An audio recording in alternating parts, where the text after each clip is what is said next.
at the end of the day, when you really sit down and deeply think about it, you only get one life. And I think it's now, as humans, you're faced with the choice of, can I be happy or am I gonna be miserable, right? What up, everybody? I'm JoJo Siwa, and these are my rules for life. Rule number 1, communication is key.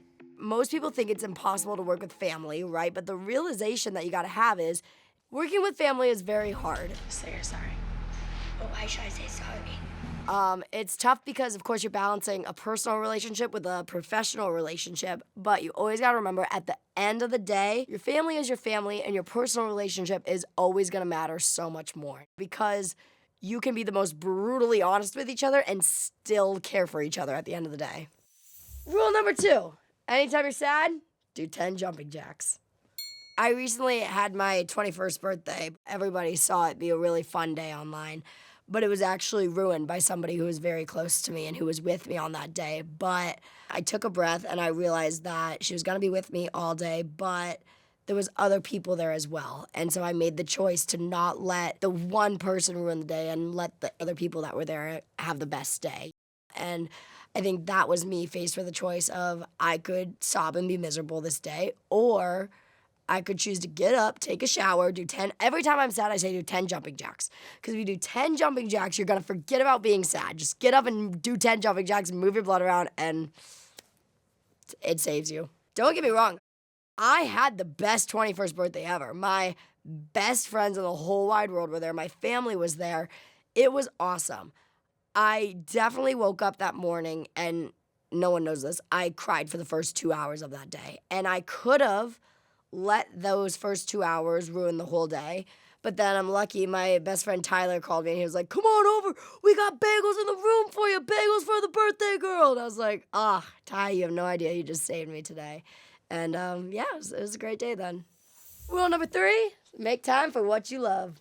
Dance is my little emotional outlet. Dance, I am able to go in my studio, play the song, play the music, and I can escape. If I'm having a bad day, I can play a song and I can envision dance steps in my head and it can distract me. I think it's the most positive distractor ever. To make a dance move a signature JoJo move, you can take any dance move and I can put my little stamp on it. Dance has helped me overcome a lot. I find that anytime I'm going through sort of a little meant to be sadness moment in my life, I always will turn to dance for some reason. And I think it's because that's my childhood passion. And one of my best friends in the world, G Flip, have been playing their Nintendo Switch a lot, and it's to heal their inner child. And I was like, that's interesting, because I feel like for me to heal my inner child is I turn to dance.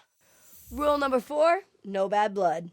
Yeah, I mean, look, my relationships have been a bit all over the place, as anybody does. I'm still very young. I'm only 21. I got in my first serious relationship when I was 17. And it's interesting. I think I'm very lucky because my first relationship was a form of love. And I think that I was one of the lucky ones to get to experience love in a first relationship. Obviously things didn't work out between us, which is okay. She's still an awesome human, and I am still very proud of her and all the amazing things she's doing. And we're still friends to this day, which is something very good. I think no bad blood because something didn't work out. Of course, every relationship ends for different reasons, right? And I have some relationships that ended because of foul reasons, but I filmed this movie. And in this movie, there was something in the script where my mentor in the movie told me, as the character, she said, friends outgrow each other, and that's okay. And that, to me, that line, changed my life, because I was like, damn, I needed to hear that personally. And I think people do outgrow each other, and that's okay. But I'm one of the very lucky ones, because now I'm 21, and I am experiencing love for the first time, and it is true love, and it is magical, and it's made me realize that what I thought was love was not love, and I know I'm very young to experience that, but it's a really magical feeling. Rule number 5, don't overthink it. Honestly, for me coming out, there was no decision process. It was never, ooh, should I or shouldn't I? It was always, okay, I'm going to tell the world, but I don't know how. It wasn't necessarily like, hey, world, I'm gay. It was more like, hey, world, I got a partner now. This is cool. I think a big thing is, I didn't overthink anything. I kind of just did and went with it and called it a day. Coming out is a very scary thing. It is, but it doesn't have to be. A lot of things are easier said than done. That is actually a thing that is just as easy done as said. Rule number 6, stand out. It's interesting because I think we live in a world today where people are scared to be different, but I think that there's nothing wrong with being different. There's nothing wrong with being a little weird, a little out there. And I think not being afraid to be judged. Okay, Shane Dawson said this quote back in the day, and he's something along the lines of, everybody in public is worried about themselves. Nobody's judging you. And that to me has really stuck with me throughout my life, being like, no one really cares that much. Everyone's so involved in like worrying about themselves. And so once you can wrap your head around that of, if you're a little embarrassed because of your outfit, or you're a little embarrassed to make a TikTok in public, people are gonna see it for 1 second and move on with their life. You are gonna be okay.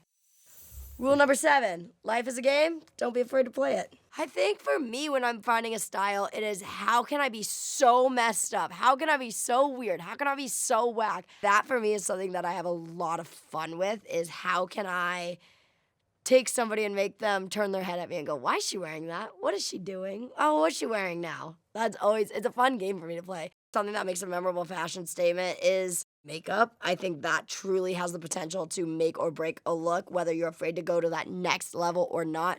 Because an outfit's crazy. Me wearing the fur ball, it's crazy. But the green makeup is what took it over the edge. I mean, look, I am down to try anything. I always tell people, I'm like, think of as weird as you can get, or as crazy as you can do, or something you're too afraid to have ever done before, and that's what I want to do. Those are all the rules that I live by, and I gotta admit, I highly recommend them. I love y'all, and thanks for watching.